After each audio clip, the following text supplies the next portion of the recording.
রোজার তো আর বেশি দিন বাকি নাই, আস্তে আস্তে রোজার প্রস্তুতি শুরু করে দিই। আজ অনলাইন থাইব বেড কামর রেসিপি, তো পুরো ব্লগ শেষ পর্যন্ত চাইবেন। আসসালামু আলাইকুম, আর বেগুন কেন আছেন? আশা করি তো বেগুন বহুত ভালো আছেন। আইও আলহামদুলিল্লাহ বহুত ভালো আছি। আজ অনলাইন নতুন ব্লগ লই আজি রইলাম। আশা করি বরাবর মতো আজ ব্লগ আনতে বহুত ভালো লাগবো। আজ অনলাইন শেয়ার করবো আর রমজানের প্রিপারেশনের ব্লগ। আর বেশি দিন তো রমজানের বাকি নেই, তো আস্তে আস্তে রমজানের প্রস্তুতি শুরু করে দিই।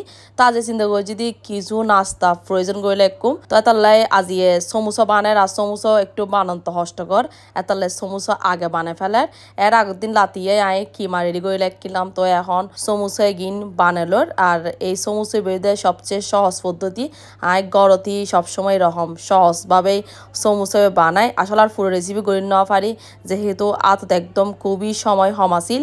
আর ওই দিন আই কিন্তু বহুত সমুসা বানাই, এগিন ছাড়াও আরও বহুত প্রয়োজন করে ফেলায় অলরেডি। রোজার আগে এভাবে যদি কিছু হাঁস গোছাল আহি, তাহলে রমজানের সময় একটু আতর সময় পাওয়া যায়।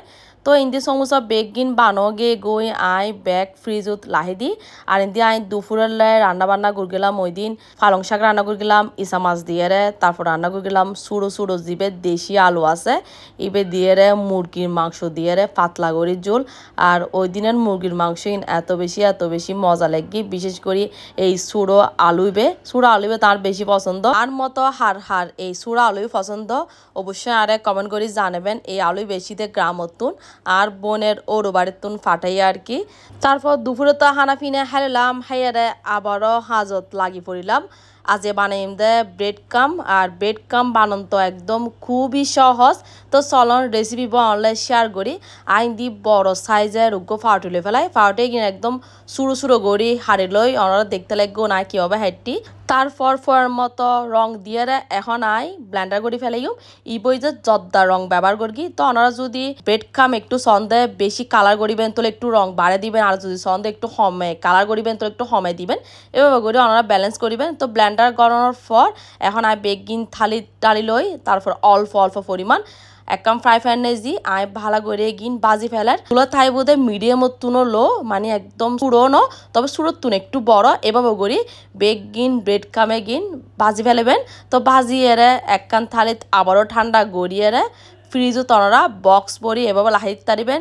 এই বেড কামে গিন একদম 2-3 মাস কিছু হইতো না নর্মাল ফ্রিজও লাইট তারিবেন। আর যদি নর্মাল ফ্রিজ থাকলে একটু চন তলি ওনারা বইমুদ করি 1 মাস পর্যন্ত এই বেড কামি বালা তাইবো, একদম মজা থাইবো। আই ওনারা 100% গ্যারান্টি দিতে জুম। খুবই মজা হয়, দোয়ানতুন তো বহুত অংশে বালা এই ঘরের তৈরি বেড কামিবে। আই তো রমজানলাই প্রত্যেক বছরই এভাবে করি বেড কাম সংরক্ষণ করি। আর রমজানের সময় এই বেড কামে কিন্তু বিভিন্ন নাস্তা বানাইতে হাজতেই খুব শীঘ্রই এই গড়ত তৈরি বেড কাম দিয়ে আই অনালোক নাস্তা রেসিপি শেয়ার করবো। তারপর ইন্দি বেড কাম বানানোর পর আসলে অনানো গিয়ে গুই। তারপর ইন্দি এখন ফেফে হেলাম। আর ফেফে বেশি তো গ্রামতুন কি পরিমাণ যে মজা আছিল, গাছর ফেফে বলি হতা। তারপর সন্ধ্যায় ইন্দি নাস্তা বানালাম পাস্তা। আর এই শীতকালে গাজর টাজর দিয়ে দৈন্য পাতা, তারপরে দি পেঁয়াজ পাতা গিনতে পাস্তা রান্না করলি খুবই মজা হয়। আর তো এখন হালে আফসোস লাগে দেয় এই দৈন্য পাতা। তারপর এই শীতকালে তহার জেলেও ক্যাঙ্গর মানে এখন তুমি আফসোস লাগে। আর বেশি দিন তো নাই, এই কয়েকদিনের মধ্যেই শীতকালর তহারিন যাবগুই। আজ এ ব্লগ এন্ডে শেষ করে দিন। আজ এ ব্লগ কিরকম লাগি বেগুন অবশ্যই কমেন্ট করে জানাবেন। বেগুন আর ফেসটা ফলো দিয়ে আর পাশে থাকবেন। আল্লাহ হাফেজ।